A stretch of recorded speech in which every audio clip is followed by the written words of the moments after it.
Hi, this is Corey Johnston. In today's lesson, I'm going to be offering you some guidelines to observe to be on the receiving end of personal revelation.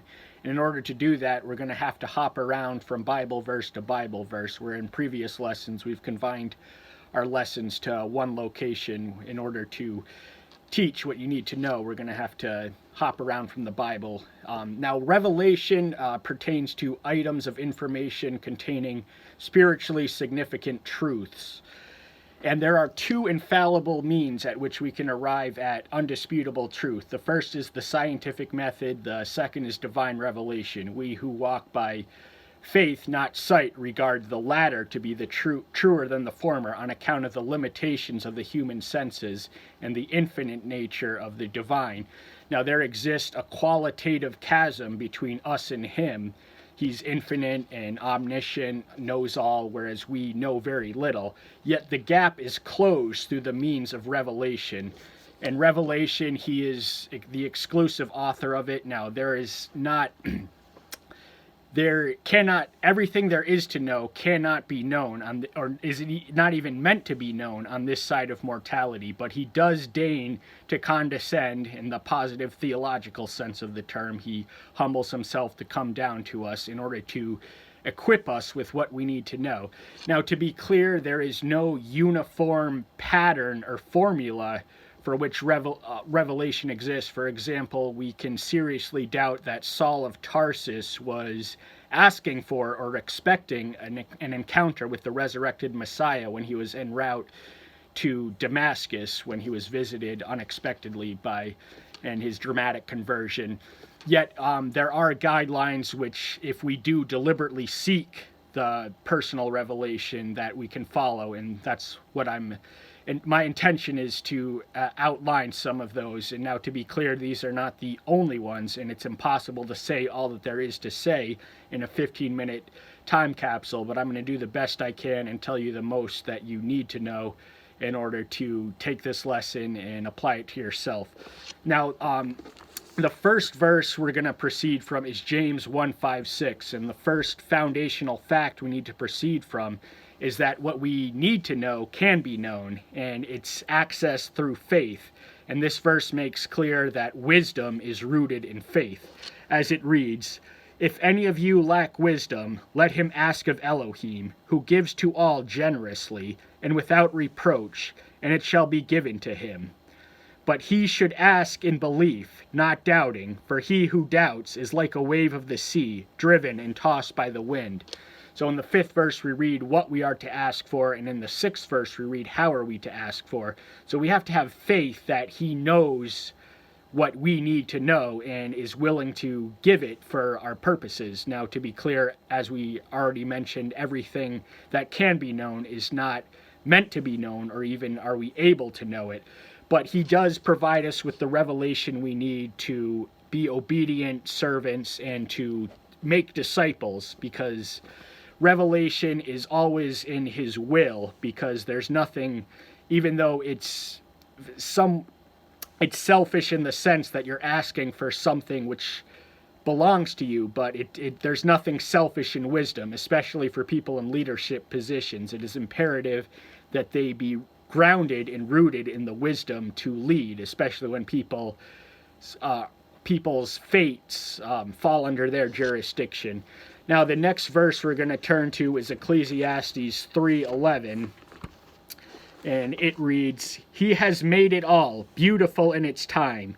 Even eternity he has put into their hearts, except that no one finds out the work that Elohim does from the beginning to the end." So this is Solomon after he reiterates the cycles of life, a time to die, a time to be born, etc., etc., in Ecclesiastes 3. He's acknowledging the fact that everything there is to know cannot be known, and it's perhaps not meant for us humans to know. Yet we have eternity in our hearts, and revelation is of eternal efficaciousness. Now, our source of personal revelation comes from direct revelation as recorded in the canon. Now, there are many forms of revelation and all their varieties and components. We're going to touch on that eventually. But for now, we wish to say that revelation given to Ezekiel, for example, he was one of the selected inspired authors of canon, has a personal application for each and every person in each and every generation.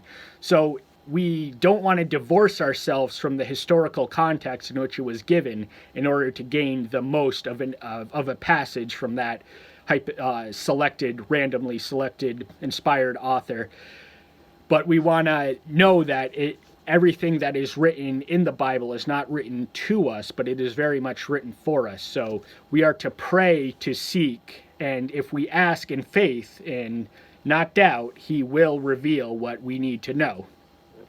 The third verse is Proverbs 25:2, and it reads, "It is the esteem of Elohim to hide a matter, and the esteem of kings to search out a matter."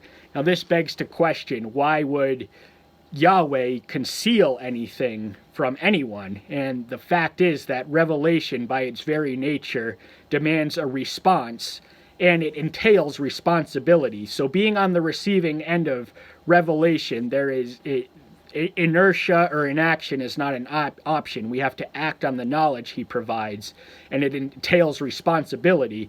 Now, responsibility, when dissected, it can translate as one's ability to respond properly to any item of information or any situation.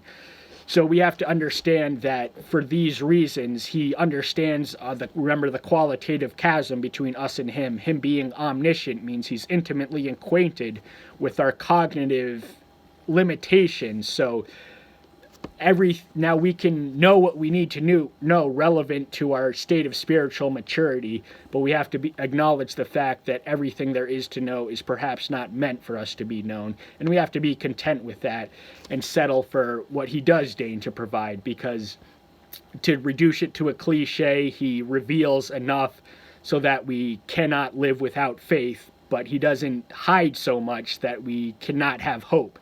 So we're to exercise hope and faith towards the exalted end of knowing him better.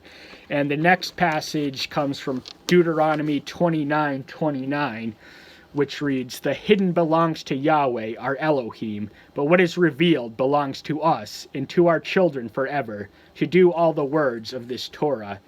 So the Mosaic covenant was of lasting significance outside of the original generation which received it, which dwelled with Moses in the wilderness and the wanderings during the Exodus period. This was to be their guiding principles by which they were to live and worship as a nation of Israel throughout their national period. So he tells us everything we need to know, and this was an exclusive possession of Israelites. Now, to be clear, Yahweh was intimately invested in all creation. He loves everyone, saved and unsaved, those he's called and those he's chosen, from those who are not. But with Israel, he had a special relationship. They were to be a witness to him to the world. And it was the Mosaic covenant which was to give witness to them. And it was a form of special revelation. Now, there are generally two categories of revelation, and that one is general. This is the works of nature we can read of unplanned, but Romans 1:20, we're just going to turn to that in all the time that Romans 1:20 is a species of general revelation. "For since the creation of the world, his invisibilities have been clearly seen, being understood from what has been made, both his everlasting power and mightiness, for them to be without excuse." So in the order and intricacy of nature, there are glimpses of his perfection. They're the design of a wise architect. So in that, we have a hint of a creator and creation. And the other form of general revelation is conscience, and that is our moral radar, which was implanted in us by our Maker, in whose image we are made, which gives us the capacity for moral decisions, acts of agency. Every day we make thousands of decisions, and we always invariably draw on the conscience. Our conscience tells us it's a spiritual antenna which tells us that this is an immoral action which will carry consequences outside of its effects. Maybe I should step back a little. And also affirms what is correct. Now, of special revelation, the law and scripture are species of special revelation. These are more extensive items of information which are are more obvious and explicit than that which exists in general revelation. Now, the source of our personal revelation can come from any of the aforementioned sources, but the most likely, the most bottomless well is from the revealed revelation, and we can personalize it and find its application in our own day and situation. So that's what I mean by the aim of this discourse and lesson, is to provide you with guidelines for personal revelation. And now from there, we're going to turn from Mark 4:24 through 25. We'll actually start from the 22nd verse. For whatever is hidden shall be revealed, and whatever has been kept secret shall come to light. So we earlier mentioned verses in Proverbs and Deuteronomy, which suggests that some things out of necessity must remain concealed.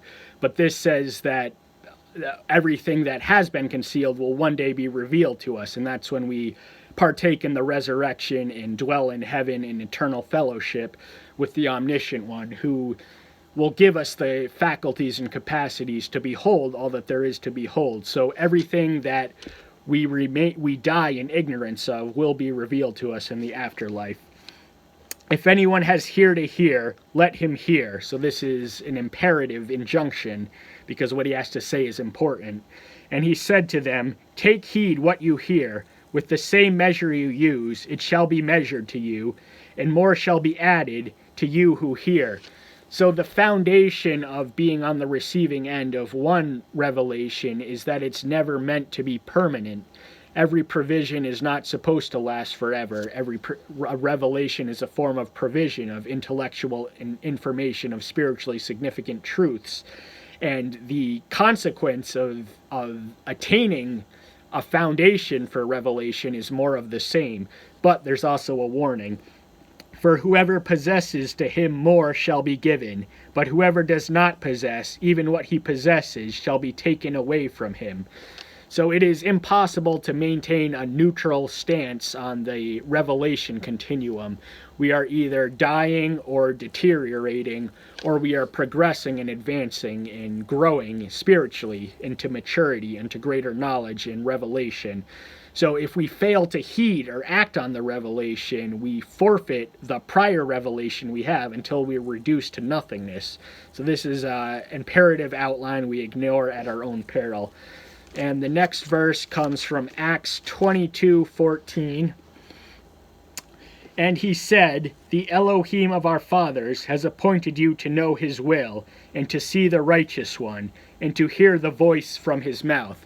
This is Paul rehashing the earlier mentioned encounter on Damascus, when the consequences of the revelation were reiterated more fully than in retrospect. We read of the original encounter in the 9th chapter, and also Paul's reiteration of his personal retelling of the event in the 22nd and 26th chapter.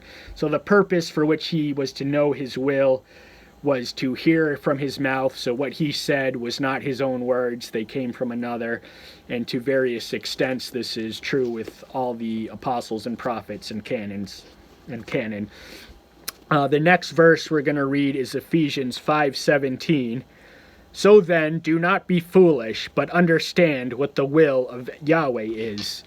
So it's foolish to ignore the will. Once knowing that there is a will, we are to seek the will, and this cannot come naturally, because it is beyond the natural man's capacity to manufacture the divine wisdom by which they need to live and flourish in the world in which we live.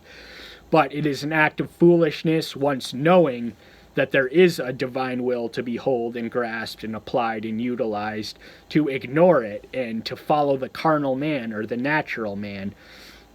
Yet, so we are to know and understand. The word understand in the Acts 22:14, it uses know, and understand is a more extensive form of knowledge than knowing. And the final verse we're going to close on is Psalms 40 verses 8.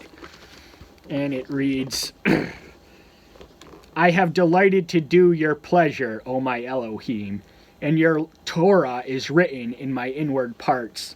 So following the divine will and being on the receiving end of revelation does result in greater joy. Now, maybe not necessarily immediately. A lot of the things he commands us to do and reveals to us are difficult to do, but they are for a greater reward, and the pain is well worth the reward and the pleasure. So I hope you got something out of this lesson, and don't let me be the exclusive source of your guidelines for revelation. You should seek this out through the collective canon of revelation. Look for revelation in nature and in your conscience and in the final and fullest form of